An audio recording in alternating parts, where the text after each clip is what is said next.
¿Qué le dejan las maquilas al país? ¿Mm?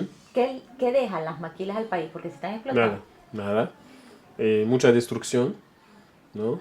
Mucha, mucha polarización, una distribución del ingreso todavía más desigual y problemas sociales, ¿no? Nuevos, como por ejemplo el problema de la urbanización, que ya se está viviendo, por ejemplo, en la ciudad de Guanamet, que es una ciudad que ahora que está con la máquina de Codevi, que recibe 4.000, 5.000 trabajadores y se produjo ya una migración masiva hacia esta ciudad y por supuesto como no hay inversión a nivel de alojamiento de la vivienda, no hay inversión a nivel de agua potable, no hay inversión a nivel de no hay políticas sociales de vivienda, por ejemplo, lo que explica un caos, lo que provoca un caos a nivel de la ciudad y una manifestación de pobreza enorme, ¿no? Y también condiciones de vida muy deterioradas, incluso peores de las que existían anteriormente. Por eso decimos que no solamente las máquinas no pueden representar el motor del crecimiento como lo propone Clinton y Naciones Unidas ahora, pero también es una vía de sobreexplotación y que incluso aumenta el nivel de desorganización de la sociedad y de las ciudades. Pero antes de llegar a la cuestión política, quería precisar que el proceso de recolonización se ha intensificado mucho después de 2004 con la llegada de la MINUSTAH, la Misión de Naciones Unidas para la Estabilización en Haití, que es una fuerza de ocupación militar y que está empeorando la crisis haitiana.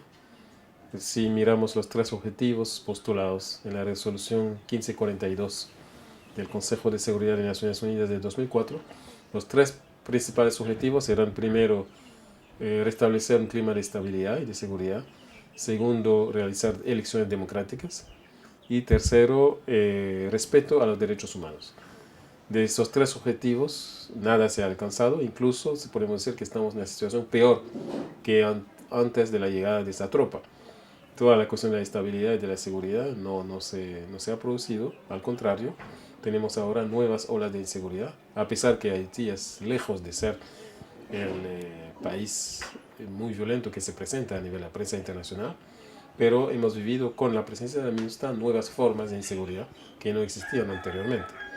Y porque sabemos que la inseguridad está ligada básicamente al comercio de la droga y que por Haití transita por entre 10 y 12% de la cocaína que entra al mercado estadounidense y eso significa un flujo financiero muy impresionante con todo lo que significa en términos de destabilización, de creación de pandillas en los barrios populares y tráficos de todo tipo.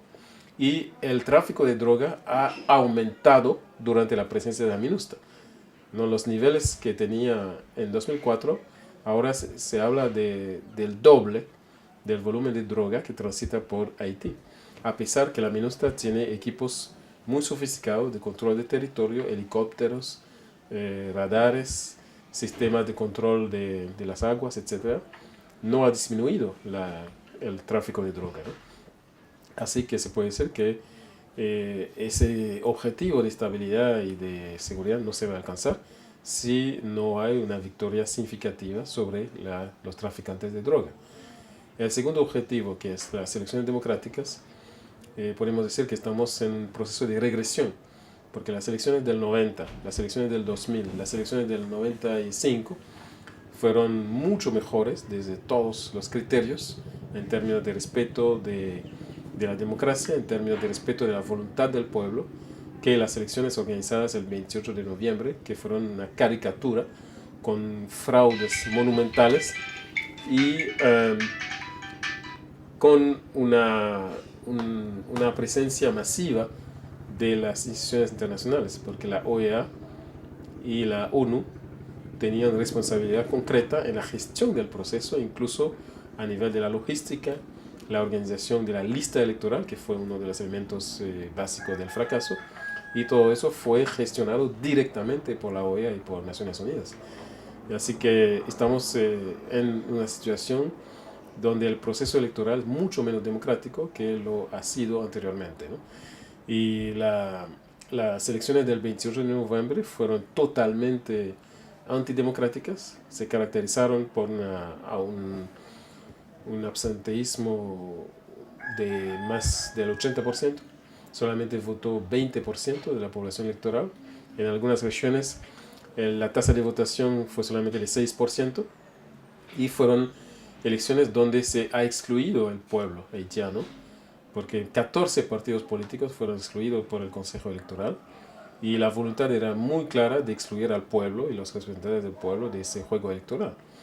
Y por supuesto la segunda vuelta se presenta con las mismas características, incluso peor, porque entre los dos turnos se produjo la intervención de la OEA que dictó los resultados oficiales publicados con una metodología muy extraña, un informe que técnicamente no se sostiene y que impuso la resolución de la OEA fue impuesta a la fuerza por Estados Unidos, por la Unión Europea y por todo el sistema imperialista, que obligó la aplicación de la decisión tomada por la OEA, ¿no?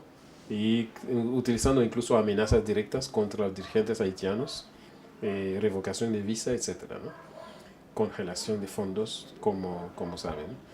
Y si miramos el tercer objetivo, la vigilancia y el respeto a los derechos humanos, no solamente la MINUSTAH se calla totalmente sobre hechos muy chocantes diarios de violación de derechos humanos, por ejemplo en la frontera con Dominicana, donde hay repatriación violenta de los migrantes haitianos, en violación de las convenciones sobre trabajadores migrantes, en violación de los convenios binacionales firmados entre los dos países, y la MINUSTAH, que es testigo diariamente de eso, porque tienen tropas en la frontera, ni han escrito una palabra para denunciar esos hechos. Y además la Fuerza de Naciones Unidas se ha vuelto ella misma una fuente de violación permanente de derechos humanos en contra, por ejemplo, de las mujeres.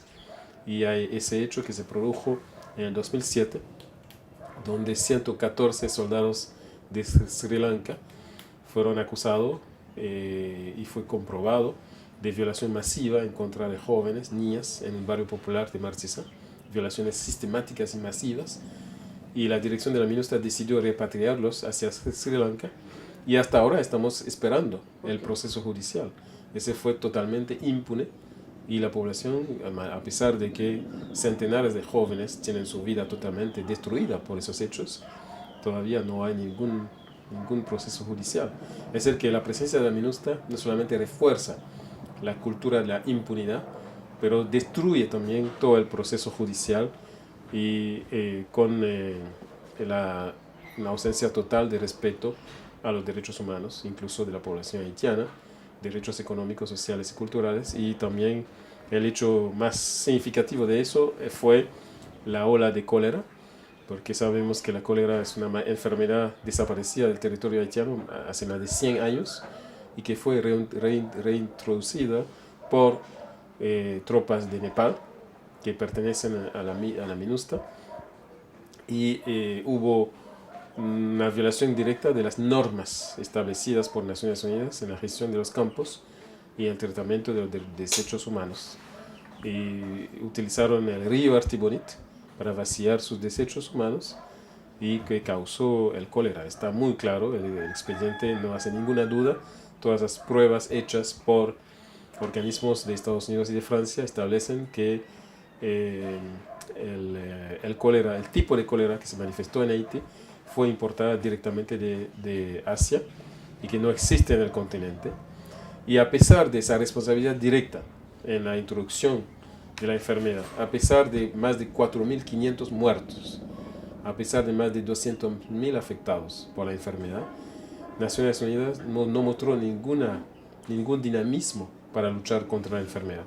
Hicieron un flash appeal a inicio de noviembre de 2010 de $164 millones para luchar contra el cólera.